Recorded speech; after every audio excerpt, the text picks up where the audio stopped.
You know, tonight I almost didn't even stay up for the patch notes because I just figured it was going to be another patch. But boy, am I glad I stayed up. Some of you guys are going to roll your eyes. This is probably one of the best patches we've gotten in many, many months. Better than the patch for wipe even. There's some really cool stuff in this. I can't wait to get into it. I can't wait to try it out tomorrow.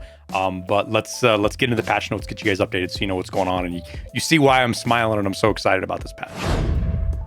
Okay, so I don't know, it's going to take a couple hours for this video to get up. The servers might be back up by the time you guys watch this. Either way, I'm recording this as the patch went down Thursday night, Friday morning. Patch 0.16.1.3 is up for now. Said servers are gonna be down for 4 hours. It could be longer. It has been a couple of times now. I'll throw a link to the patch notes down below so you guys can see them. Go to them yourself, but we'll just pull them up and go through them. I'll try to blow them up here a little bit so if you guys are on your phones, you can read them. And actually, you know what? Let's move my camera over here because it's out of the way then. All right, so changes. Change the game changed the in-game season to spring. Sorry, it's midnight here. I should be in bed. This means snow's gone. There might still be little bits of it. We'll see how they go about doing spring. If we get the squishy moss shoes back and what it is, how green or thin things are. I don't know if it's going to be exactly as like last year. Winter was not the same this year as it was last year. So we're just going to have to wait and see. Disabled the less optimal technology of transparent object rendering. This change is aimed at improving the game client performance on all locations. I think this has to do with glass. Nikita's mentioned this a long time ago. In fact, he said this was one of the biggest problems they were facing on streets, is like the breakable glass is a huge performance hang up load. So we'll see if this addresses that. Hard to say. Optimize the technology of flashlight and lamp illumination rendering.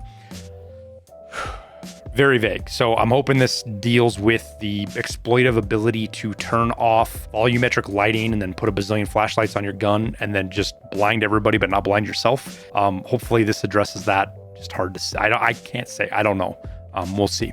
Added the ability to change DLSS model presets in RAID. It's a good change. So you can play around with them in RAID and hopefully update and find one that works if you're seeing weird things versus, you know, the K versus the J or M or whatever the hell the versions are. This is the big meat and potato of it. This is the crazy part of the patch, something I didn't honestly expect. And I'm really excited for, and it's AI behavior improvements. Some of you guys are gonna roll your eyes because you're like, yeah, they've done this before. They have. We've never seen a change to the AI like AI. You do. I like this in all of Tarkov. You could take every change they've made to AI, add it all together, and it's probably not even half of the changes that we're seeing coming here. Now, that being said, big stuff like this doesn't usually work out the first iteration. There's going to be problems, there's going to be bugs, there's going to be a lot of things to work through. But this is an awesome step in the right direction, getting AI to be more immersive and more fun to deal with versus these really shitty, annoying robots that just screw up your raid for no reason and with no benefit. So let's get into the things that they did. So readjusted the system of enemy detection for AI. Now bots notice and lose sight of the target gradually rather than instantly. The detection speed is affected by many factors: weather conditions, huge distance, angle to the target. So I'm assuming this means not just with losing target, but gaining sight of a target. Instead of that instant snap that they notice you to or lose sight of you, it's going to be this more gradual process of doing it that's going to feel more natural, especially now that it's going to take into factors like weather conditions. That's a big one because of fog and rain and stuff like that. Scavs, it didn't affect them before, at least nothing that we ever saw it did. So this is going to be a good thing to see. I'm excited to see how this plays out and test it and see how it impacts the stuff around the map as far as player movements and things. The further away the enemy is, the longer it will take to detect them. Awesome. Because it didn't matter if you were 50 meters, 200 meters. 200 meters was pushing it, but like 150, 50 meters, Scavs would see you the same. Even if you were kind of covered predator vision style. So this is a good thing. The greater the angle between the bot's view and the enemy, the longer it will take to detect them. So to me, this is like, there's going to be a clock running, and there's probably gradients on, if the bot is looking a direction, think of a pie that comes out. The farther the gradient is off to the left or the right, the longer that timer is that they're still gonna detect you. So you can't like just sit in their vision forever and not be detected. It's just gonna take longer. So they see you, you could get behind cover and maybe they don't realize you instead of that instant and you're screwed kind of deal. The heavier the fog and or rain, the longer the enemy detection speed and shorter the maximum enemy detection range. So Looks like they're implementing a system similar to night, where if it's raining or foggy, their detection range is going to be turned down, but also it's going to apply it to the fog as well. So that's really good. Huge, good change. I know a lot of you guys just wish they would get rid of the fog, but it's their game. They want to have the fog. They want to have that visibility limitation. This at least makes that really shitty side of it a lot less crappy. The visibility impact of fog and rain is negated if both the bot and the target are indoors. This is going to be something I could see bugging out. Conditions like this seem to hang up the AIs a lot, just from what I've seen in the past. So this is going to be something to keep very close eye on. What is considered inside versus what outside. If you notice areas where it's weird, send BSG a bug report with a clip if you can, because that's how they find this stuff and fix it, is very specific clips. Hey, at this spot, the bot treated me like I was inside even though I was outside, or vice versa. The detection speed is non-linear, and at very close ranges, the impact of angle is much smaller than at further ranges. So this kind of builds on what we were talking about here. Non-linear means that it's not a perfect, graph. It's not a straight line detection. It's probably logarithmic, probably the other direction logarithmic, which means the closer in you are, it doesn't matter. Like if you're really close and they're off to your right, they're going to detect you instantly. Whereas if you're further away, that's you get off the other side of that chart. If that makes sense. Visibility reduction is combined from all of these factors, so it's just a modifier. It looks like it'll be added to everything. So that's gonna be really interesting to see how that actually plays out, and how it feels in game. Adjusted the coefficients of enemy silhouette detection influence. The bot detects a standing target the fastest, then a crouching target, then a prone target the slowest. This is big, especially for guys like me that like to snipe, right? Or if you do, or if you're trying to hide from something, it didn't matter. You could be prone and sometimes 150 meters away, and the bots would just instantly lock onto you, as if you were standing there. So this is a good thing to be able to hide from bots, and not just have them predator vision, auto robot detecting machines that walk around the map, especially on maps like, streets or, customs, reserve, things like that, where you really just kind of couldn't use cover properly, because if a bot even caught a sliver of you, you were done. So I think good change. Adjusted the AI visibility dependent on vegetation. Remove the ability to see the enemy through gaps in vegetation at medium and long ranges for all bots, including bosses, except for Zerachi, Bird Eye, and the BTR. Now, bots will no longer see through the gaps in trees and bushes, but if there is a space between separate vegetation, the bot will still be able to see the enemy. This system will be further improved in future patches to make it even more predictable. This is going to take a lot of testing to see what it actually means. This is good because there was a lot of instances that we all are aware of where bots can just see you through bushes and hammer you. And you couldn't even see their muzzle flashes. You just knew they were shooting at you because it hurt, and off you ran, and hopefully you didn't die. So if this is addressing that, that is a big change for dealing with bots in certain areas of certain maps where it's just a death trap to go fight them there because they can see you, but you couldn't see them. Plus being able to get away from them, they're shooting at you and you're running through trees or foliage and they continue to hit you and see you. This should help with all of that. That's super cool. Plus I like how, Zerachi and Bird Eye kind of ignore it and the BTR ignores it. Get into the lore of that, but it's good to have certain bots have the ability to not be affected by that. But the bosses being affected, super cool. I'm glad with that. Common AI of all difficulty levels, sniper, scavs, raiders, rogues, and boss guards, excluding bosses themselves, now always switch to single fire if fighting at long range. In close range fights, the bots can switch to full auto if their weapon has the option. This is pretty cool, because it sucks fighting the goons, for example, and Big Pipe shoots at you with his M62 from 300 meters away and it looks like a rope of paintballs coming at you. I think this is a really good change, not only because it makes it more likely to be able to react to fire at you, and this goes for rogues and raiders and lots of other stuff, but being able to react to that fire and not just be instantly killed by 5 hits, I think will be a huge improvement for fighting these various enemies. Versus what it is now. It'll make it feel more organic and less cheesy, and you can fight them more organically versus having to really cheese them and really get out of the style of a tactical shooter kind of deal. Reduce the distance at which bots relay information about an enemy. Previously, if a bot saw an enemy or lost contact with a previously spotted enemy, they would report to other bots around them. This created too much AI pressure on the player, with groups of bots cooperating and attacking the player in cover. I know a lot of you PvE players are just freaking jumping up and down and screaming right now. PvP too, it does happen there, but I know PvE is a get a huge part of this. After this adjustment, the information relay distance has been reduced to 50 meters. If the bot is not in a group, however, AI scavs can group together, in which case the information is relayed to a further distance.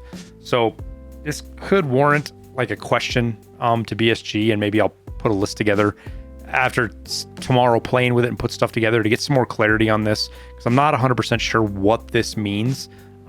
Basically, the information can be relayed 50 meters, right? But under some conditions, if they're grouped together, the information is relayed at a further distance. So I don't know if this means that just random bots, they can only communicate 50 meters, but once they like team up because they're fighting you or whatever, if they get further apart, they'll still communicate. Maybe, I'm not sure. Hard to say. Common AI of all difficulty levels can no longer use suppressive fire. I really like this mechanic. I understand why they're getting rid of it. I'm not going to complain. I thought it was a cool mechanic. I get why they've made this change, and it's a great one too. This ability is still available for raiders, rogues, and bosses with guards. Previously, AI would use suppressive fired enemy behind cover. Accidental kills through thin cover with suppressive fire created the feeling that the AI always tracked the player through walls, which led to mostly negative game experiences. So there are cases where the AI does track you through walls. I'm not going to try to argue that they don't do that, but there were lots of cases where people would start getting shot and they would get behind bushes or behind thin cover. And because the AI is just firing at a location covering fire, you'd still get hit and sometimes killed. And technically it's your fault because you didn't move. But that doesn't make for a good gaming experience. So this gets into BSG going, here's what we want to do. Here's the result.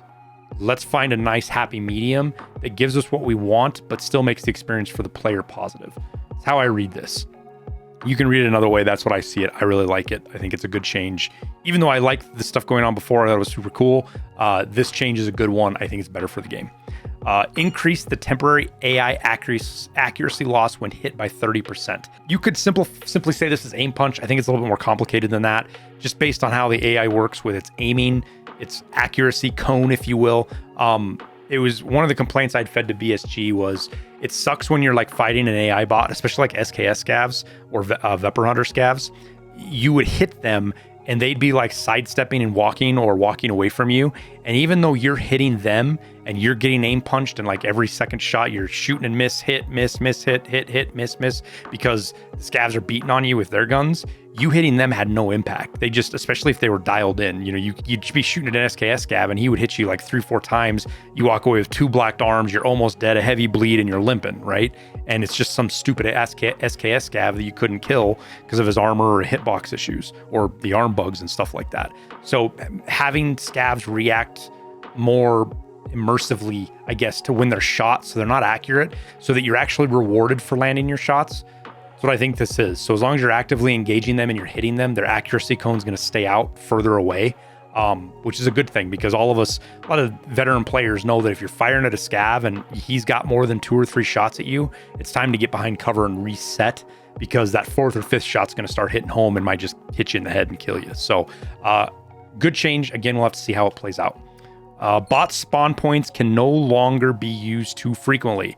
If a bot spawn point is not blocked by nearby players, but has not been utilized before, it will have a continuously increasing availability timer. Oh, this is another one I don't really understand all the way. Kind of this has to do with instances of maybe bots spawning right next to you, or swarming where you kill a bot and another one spawns, you kill. Some of us have seen that there's like a bot spawner on streets if you're on the theater looking towards like Lexos, out in the middle, kind of, they're out in the middle of the courtyard where the fountain and the porta-johns are at. I have literally killed like 9 AI scavs in the course of about 30 seconds.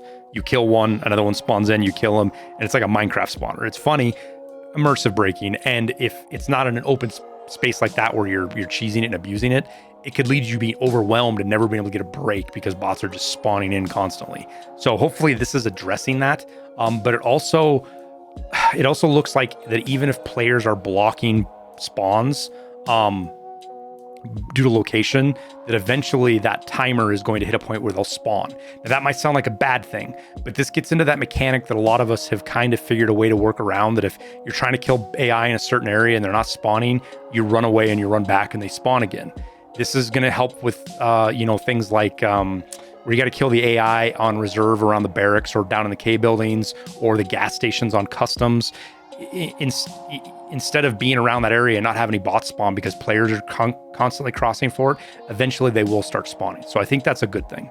Continuing on that, a single player will no longer be the trigger for too many bot spawns. If a particular player is very successful killing bots with a single raid, the system will no longer maintain a dynamic rate and create a constant influx of bots.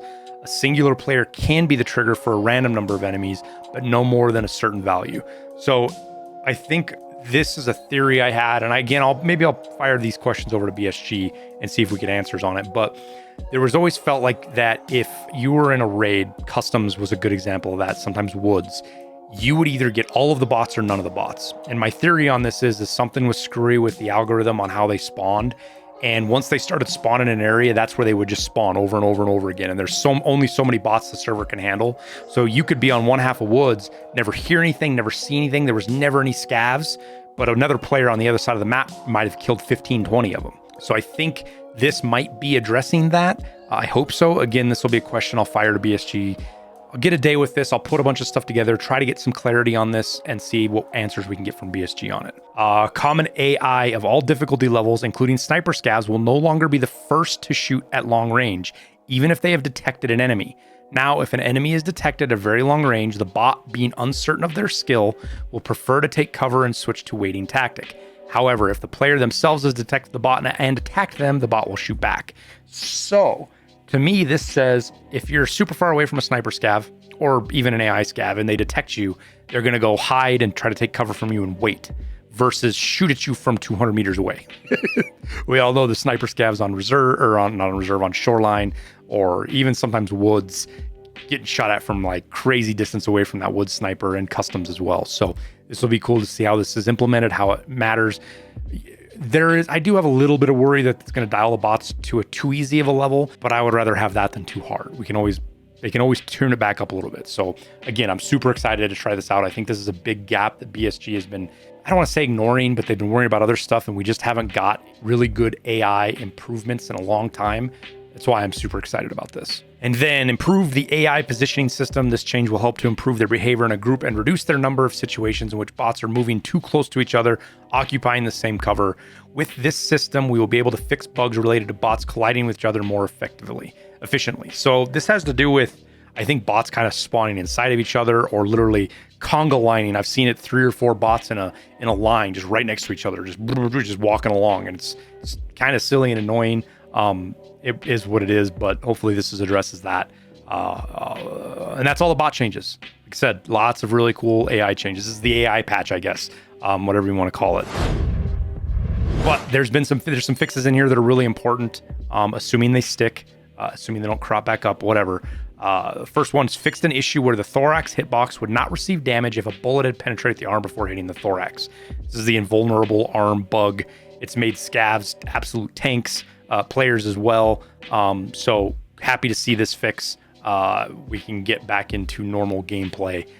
Stuff's going to feel like it dies really quick tomorrow morning after playing a week of it not dying quickly. So good fix. Again, hopefully it sticks and we don't get another weird one like it.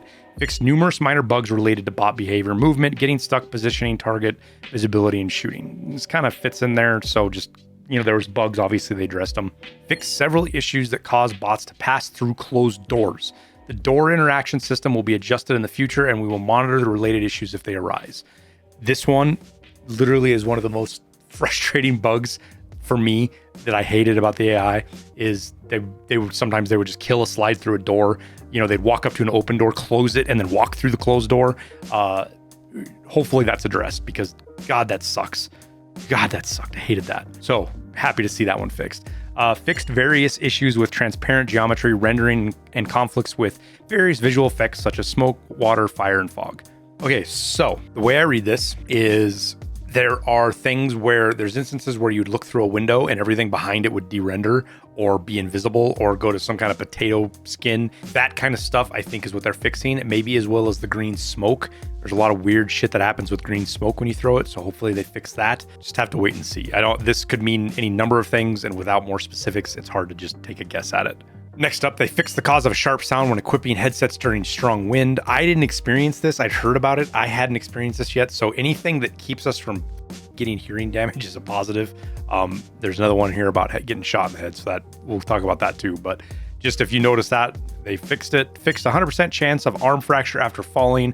Failing a QTE in the gym. I didn't ever have this. I've failed like 5 in a row and not broke my arm. So obviously there was some kind of bug where that would happen. Fix the volume balance of bullets hitting the player. Man, oh man. I know some of you guys realize the headshots this patch have been like, I've turned my overall game volume down because I don't want to go deaf. So it's good that they fixed this. I wish they'd have fixed it faster. Stuff like that, in my opinion, they need to address right away because it is kind of a player safety thing, especially with audio. Especially because it's hard to, I don't want to say it's hard. It's not common for players to have like audio limiting stuff. So if they have a bug that's sending sound way over the top, it's something I feel like they should address right away. I'm glad they have addressed it, but this is something I feel like should have been a little bit more of a 911 because it's player safety kind of thing, right? Fix the incorrect reverb in some areas on Interchange. Interchange is an insanely complex map when it comes to audio, so we'll just have to wait and see how this pans out.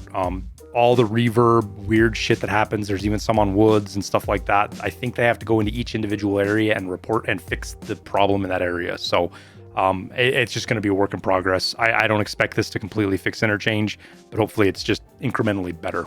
Fix the cause of missing BTR driver tasks for some players who have fulfilled all the necessary requirements in PvE mode. If you're in PvE and you're fighting the BTR tasks, which I know a lot of you guys have been since the get-go, and there's been a couple of fixes and a couple of more bugs that have showed up, things like that.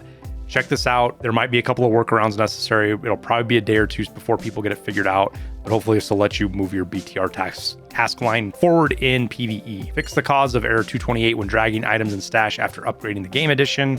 Fix the cause of the missing unheard edition bonuses for some players in PvE mode. So if you're missing your unheard stuff and you were PvE, hopefully it shows up in a system message for you. And I would expect that's where it is.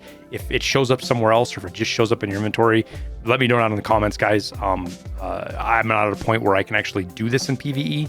So for those of you that are, let us know where it's showing up so players know where to look or if there's anything you had to do to get it. Comment section down below is great for that, for sharing information. Fix an issue with the NFM H-Gelm helmet not blocking damage to the back of the head. I didn't know that, but that's really interesting. The H-Gelm didn't protect the back of your head, apparently. That's cool. I laugh about stuff like that because it's something that you probably I would have never known if it had not been in the patch notes. Transitions between locations in PvE mode will now take into account the online offline mode player had selected before starting the raid. So just a nice little quality of life bug fix for you PvE guys. So that's it. That is the patch notes. Ain't gonna jibber jabber any longer. As always, like and subscribe. We'll get another video out maybe Friday. There's a bunch of other stuff that happened, so I'll do an update video Friday night or Saturday covering all the changes in a normal today in Tarkov update, getting you guys caught up. I just want to get the patch notes done so you guys were up to date with that. And then with that video, I'll get into more in depth, maybe get some questions answered, things like that from BSG. But I appreciate you guys from watching. Hope you're excited about the patch like I am. If you're not, that sucks, but keep playing another game. If Tarkov is not in a good place for you, go play something else. Don't drag your balls across the glass playing this game if that's where you're at. Go play something else. Let some of us that are okay with just pain and torture work through the bugs and get the game better, for those of you that are tired of it, and probably rightfully so. But with that, we'll sign off. Thank you guys for watching as always. Appreciate your time. Good luck with the new AI and the patches, and we'll see you in Tarkov.